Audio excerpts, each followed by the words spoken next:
but the show must go on. Yep. And you know what we're gonna do? We're gonna jump right into the next topic.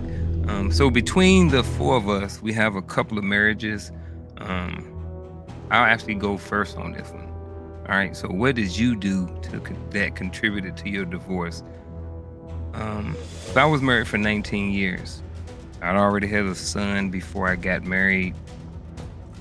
Um, we'd split up a couple times, got back together, all of those different things like that. But at the end of the day, I think what of what ultimately got me to get over the marriage and to be able to move on was the ability to see what I had done wrong. You know, once I started looking in the mirror and versus looking out the window all the time and started looking at, well, dude, you wasn't perfect either. You know what I mean? That's how, so first of all, I want to start with that part is that, if you're in a relationship or if you are um you're in a relationship or something like that and it's it's about to end or it's ended or something like that. A lot of times people get stuck and they can't get over that person. But sometimes, at least for me, when I look back, you married somebody for 19 years, like it's hard to believe that it was just that one person that did everything. Both people played a part in that divorce. So I think one of the big things was for me was I didn't lead and I didn't even know how to lead. Um, I think when you with someone, actually, let me back up. Even before that, I didn't even know what I wanted in a marriage. So that's probably what was the first thing that probably contributed to my divorce is I didn't know what I want. I didn't know who I was. I didn't know what I want out of a marriage. I didn't know what my role was in the marriage, and I was always looking for outside help or information to try to find the divorce, to try to find um, I don't know, try to find solutions or whatever like that. But I don't know. I think at the end of the day, the one of the things that mainly contributed to my divorce was just lack of information, and it was just a lack of persistence or whatever on my part to even go and find the information. I didn't know what I didn't know, and I didn't know who to ask what I didn't know. So What made you because of get all of married those, then? huh? What made you get married then? If I would think, if as I thought about it, I loved her at the time, but I think a lot of it had to do with more so with obligation, um, missing her, missing them, not being able to be a father. Because I had already had a child. I was in the military, and I was in Oh, Colorado. So her and the baby was in Virginia. So this was back in '95. So it wasn't no, wasn't no cell phone, wasn't no FaceTime, wasn't no Skype, wasn't none of that stuff. did So you it plan for was, your child, huh? or it just happened? Did you plan for your child, or I it was? planned by not strapping up.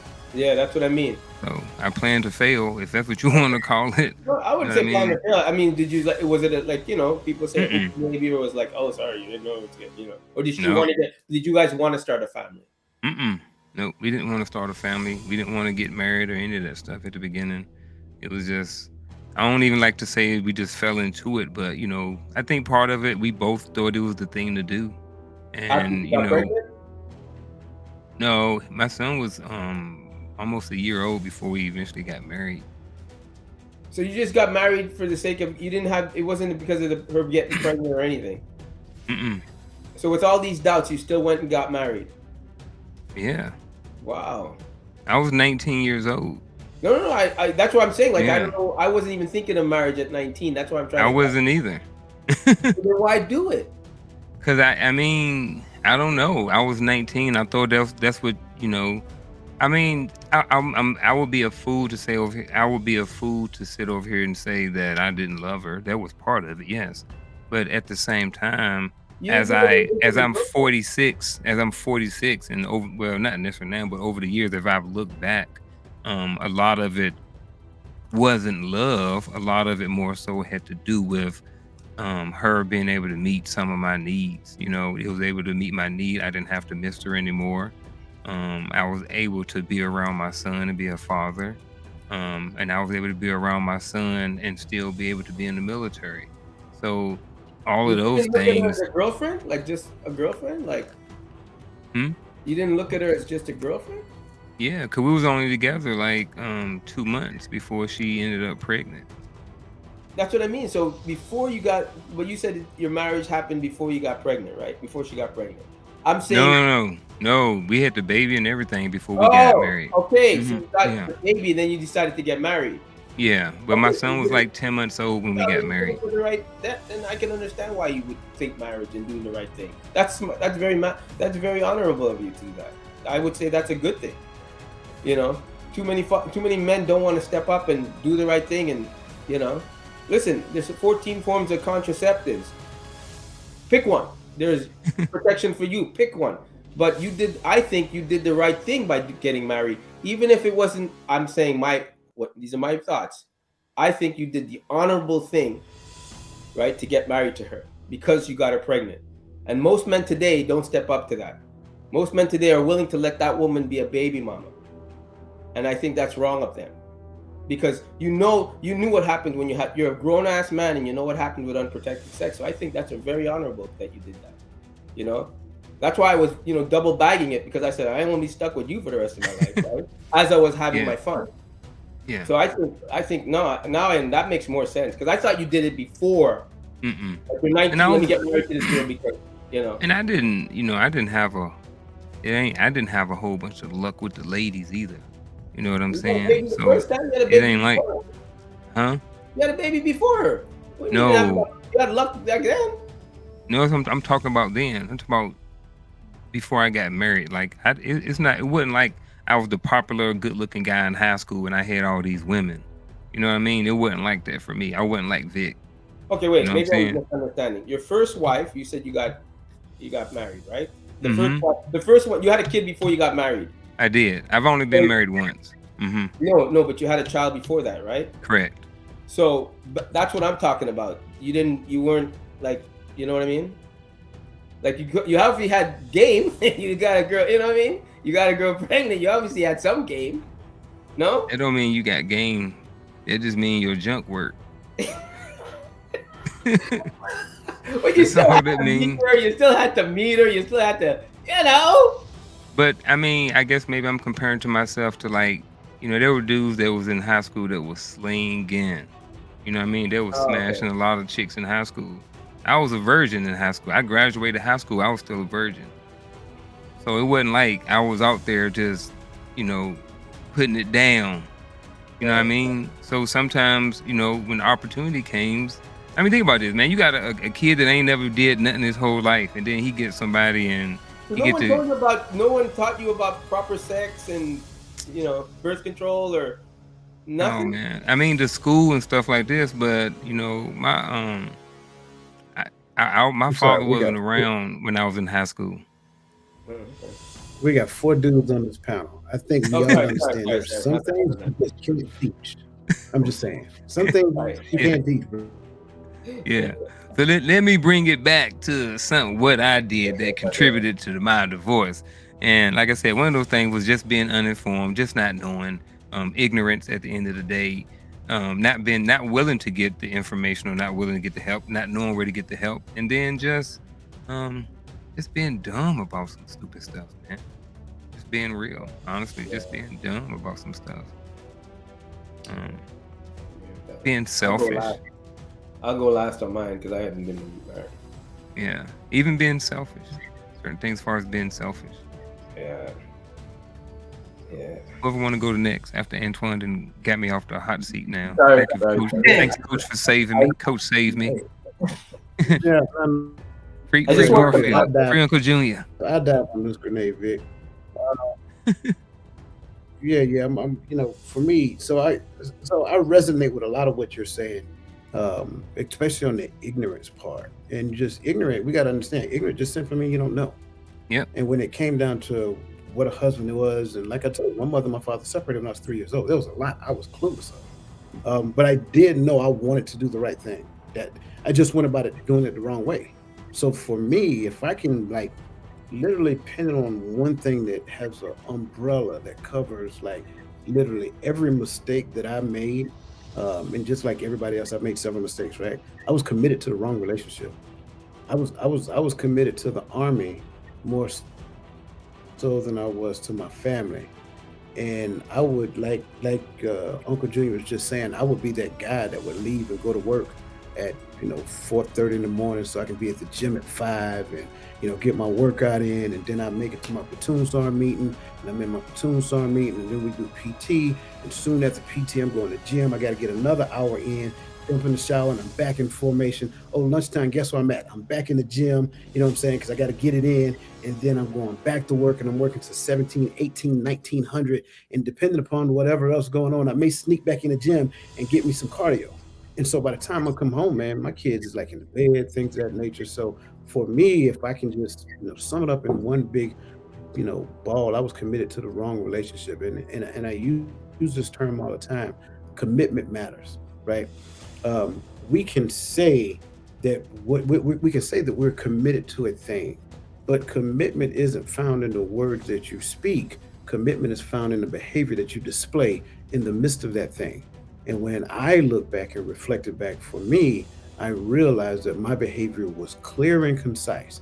I was 100% committed to the Army because in my mind, here we go, it's coming back full circle. In my mind, that was how I provided for my family. So if I was really good at that, then I did not have to withhold any good thing from them. And again, then I'm thinking I'm doing the right thing. But, you know, come to find out years later, I realized that no, it really wasn't the right thing. So I would say if I can just pick one thing, that would be it, and that covered a multitude of everything else. Wow. That's, man, I cannot deny that right there. Wow. Yeah. Wow. Not Man, denying that. man, coach so smart and so slick. I love him. You know what I'm saying? Like, because like I have a similar way of looking at it.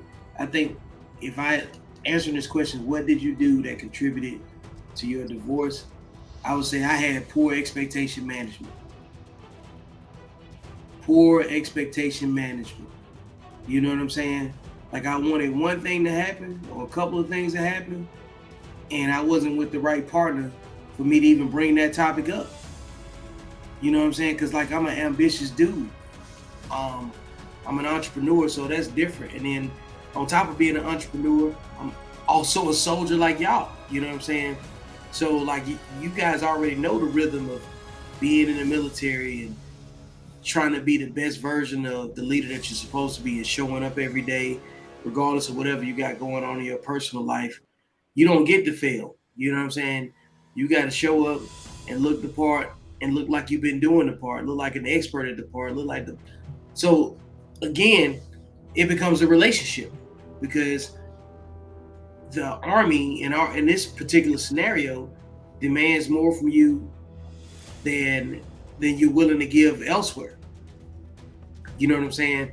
So like your expectations become a little bit warped because everybody else has to operate in a vacuum because you're committed to what you committed to the business that pays you as a man. Because like everything else is just a benefit of the work that you do. You can only enjoy what you can afford. So like if you have a life full of calamity and everything else, it's based on what you can afford. So if you go out there and you only make a certain, you know what I'm saying, amount of money that affords you a certain, quality of life, you're gonna have different elements come out of your relationships. And ultimately, what you want is gonna be in conflict with what you got to do. And when you start adding in extra people, you know, like being the person that you're in a relationship with, then the relationships you might have if you have kids or anything outside of that, ultimately, you're going to wind up being the center of gravity of why it works or doesn't work.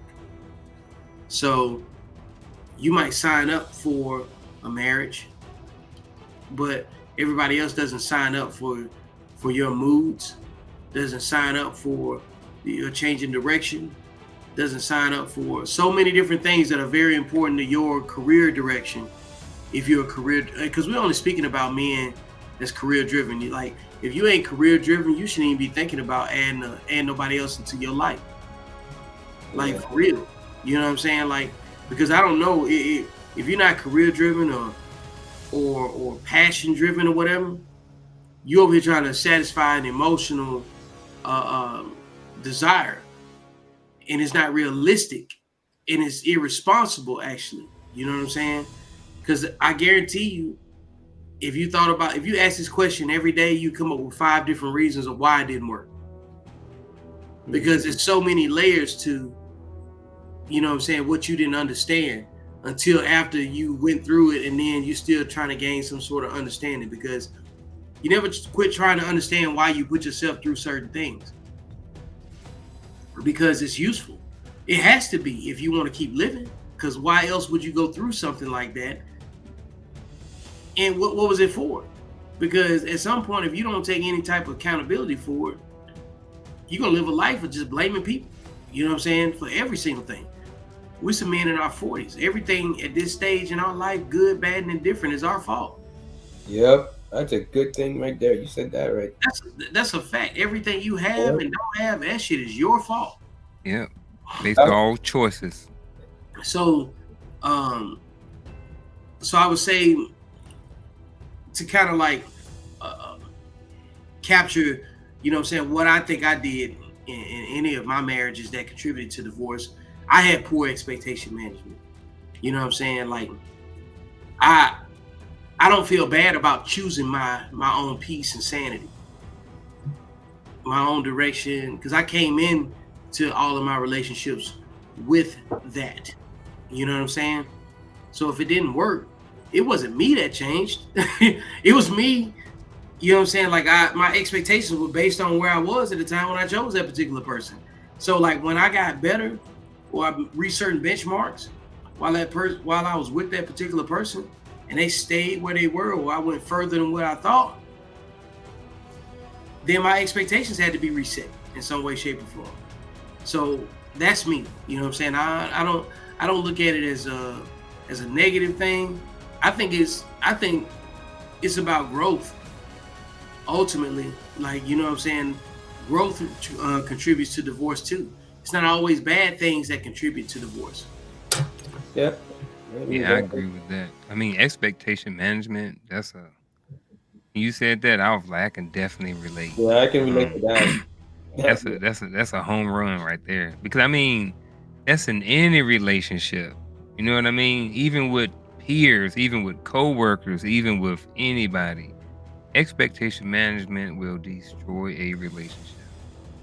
Yeah. Especially even if you communicate it. Because you can say, well, you know what?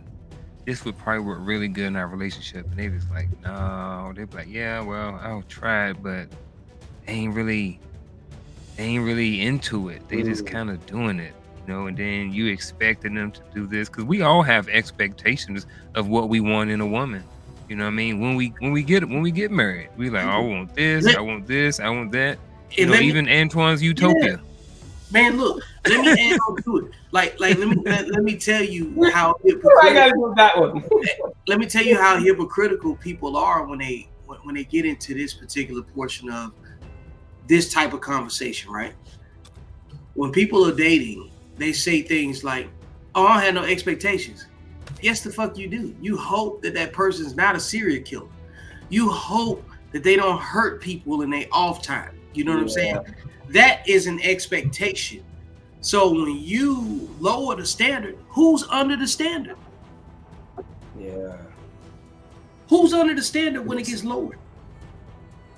You know what I'm saying? Is that a mode of expectation, understanding behavior? I think in the process of learning. I'm sorry, go ahead.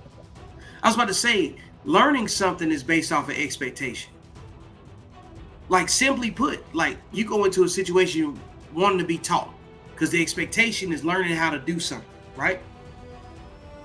So if you show up every day, and some people show up every day and expect to be just as good as the person that works harder, you know what I'm saying, that stays in the gym shooting free throws, you know what I'm saying, after the game is over with. Some people put on a jersey and expect to be able to be just as good as the person that stays late or comes in early and expect just because they know your name, got your number in their phone, that they can send you a text message, they're just as valuable as you are.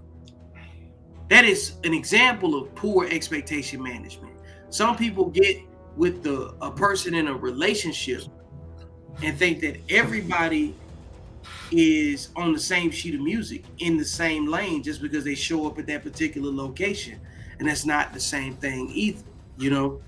But go ahead, coach. Go ahead. No, no. So I got. I'm with you 100%. I think when it comes out, so when two people meet one another, sure, I think the space that is allowed for learning, right? And this is just my own humble opinion, if you will. The space that's allowed for learning should be void of expectation, right? And should be open to conceptualizing what the other person is actually believing, given the preponderance of all situations. So the more time you spend with a person, then you can understand their likelihood to behave given a certain situation. Now, what I cannot do is I cannot strip you of any of your left and right limits. So if you're a serial killer, trust me, you've shown me signs and symptoms of a serial killer before the urge hits you to go out and kill somebody. I'm just, you know what I'm saying? I'm just gonna put that out there. People will let you know who they are. Only thing you got to do is believe it. What I believe a lot of times is that we have already made up in our mind a preconceived notion of who that person is and who we want them to be. And when they start showing us who they are, what we do is we start giving them alibis for that behavior that they showed us. I think that's really what actually happens. I that And I and that's understand. I'm with yeah. you. I'm with you. No, go ahead. I'm sorry. Go ahead. I was about to say that's the best way if I had to break down the long math on what I say expectation Hmm. management is in my personal life, the way that you just explained it, and mixing in Yeah. some of the conversation that we just had. When you brought up Yep. the red flag, you know what I'm saying, type of dialogue, I think the other part of this is right here. The red flags appear. You got a chance to believe what they did and what you want them to be. Yep. That's you taking the Right. red flag and trying to paint it some other color. It's still a red Yep. flag. Yeah. Absolutely. You muted, Uncle Junior. Yeah, bro. So right. So here's what I want to say about that. About expectation management, three of us was in the military. We all were NCOs. We all head soldiers. If I say, Private Antoine, get over there and do X, Y, and Z, I expect for it to get done, right? If in a relationship, if I'm leading and I say that A, B, and C needs to be done, I expect for that to happen, right? So where does my expectations play a part in that? You understand what I'm saying? 'Cause I understand everything that you guys are saying, and maybe I'm off, or maybe we're all talking about the same thing, and I'm just thinking about it in a different context. That goes back to the beginning when we talked about those partnerships that define that Hmm. role. We realized that I'm not talking to a private in the army. You see what I'm saying? Yeah. If I'm talking to Hmm. a private in the army and I'm his first line supervisor, or I'm sorry, if I'm their first line supervisor, then when I tell them to do something, there's an expectation for it to get done. Now, Hmm. can they ask me questions in relation to the thing I'm asking them to do so that they can have a better understanding? Absolutely. Hmm. Now, let's back the army 30 years ago. Did Hmm. privates back then ask questions about what was needed to be done? No, because No, sorry. that was the result. You see what I'm saying? So exactly. So bring it fast forward to where we are now. Once we define what the partnership is, understanding within the scope of that agreed partnership, the roles that we're assuming, when we have a conversation and we agree that these are the things, like Vic was talking about, expectation management, when we agree that these are the things that we're going to do, then once we start moving forward, and I'm upholding my end of the bargain, but you're not upholding yours, now I have an issue. Why? Because I expected you to be, um, just honest to what you said. If you said you was going to be that person, if you said you was going to do this and do that and do this and do that, and I said, okay, great. And along with that, these are the things that I'm going to do, and I'm doing my part and I'm looking, and I come to you and I ask you, hey, what happened? You said this is what's going to happen. You said you was going to do this. You said you was going to do that. Well, so what's up? Then you start giving me excuses. Well, now Mm. you see what I'm saying? So Yep. me Yeah. wanting to believe in you, me wanting to trust the very words that you tell me, now you have, you kind of disappointed me. And I think for me, I much rather you slap me in the face than disappoint me, because I can get over a slap. Don't Yeah. anybody who looking at this don't try it though. Yeah. I can you know what I'm saying? I can get over a slap, but when you disappoint me, there lingers a thought that you have the potential to do it again. And it's not that we all aren't human. That's not what I'm saying. But I believe in that instance, that was a decision that you made. It was a Yeah. meditated thought that you considered, knowing that the outcome would not be pleasurable to the agreement that we had made. I think that's the difference. Mm. And Antoine, you're the only one up here who has not been divorced. No, I haven't So been divorced, but based off of that, and I know you've been in a long-term I relationship, was in a long-term what relationship. do you think was something that you may have done that contributed to your separation from your Time management. person from before? Huh? Time management for me. Mm. I didn't That's kind of prioritize. kind of like what Coach was talking I about. didn't prioritize time. I mean, for me, it was all about making money, growing my art. I didn't prioritize time to nurture the relationship, right? I mean, she had her faults too, but we're talking about what I did wrong, right? Mm-hmm. So I know 100% it was time management. I didn't prioritize her as time. Like I missed her. She was preparing, uh, or it was being prepared Thanksgiving dinner, and I said, yeah, okay, I'll be there, and I was drawing, but I didn't want to leave the drawing because I was in the middle of a color, so I chose finishing what I was doing than going to the dinner. By the time I was going to go to the dinner, I was tired, and I'm like, man, I gotta wake up early to do this again. Yeah, so time management was my downfall. I didn't water the plant. Mm. So since we are a solution-based platform, Yeah, what would I be wouldn't do that. something? I wouldn't do. Yeah. I wouldn't do that again. I know.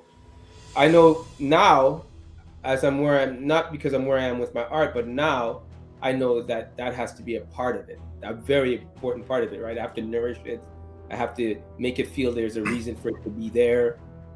Mm-hmm. Uh, I have to be more attentive, more empathetic towards her thoughts, what she's going through. I have to, give this, actually turn my back and actually look at her when Because I'm it's like, not about Antoine. yeah, he's asking me a question, man. You asking me my opinion? God damn. No, he was Okay. agreeing with you. I was agreeing with you. Oh, yeah. No, Vic Oh, oh, yeah, yeah, was yeah, yeah. co-signing you. Oh, yeah. It wasn't about me, and I like now I didn't see that back then, right? But I was so driven. I just wanted to not have money problems. I wanted to succeed with my art. I wanted to make it. I saw a lot of stuff on TV that brainwashed me. I saw a life that I wanted. I was here in California. I saw the cars and I saw the life, and I I just saw wanted you, to, Vic. I saw it all, man. And I just said, you know what? Yeah, and that time management just escaped me. And Mm. unfortunately, it cost me, I'd say something dear, you know, So and it led to a lot of downtime.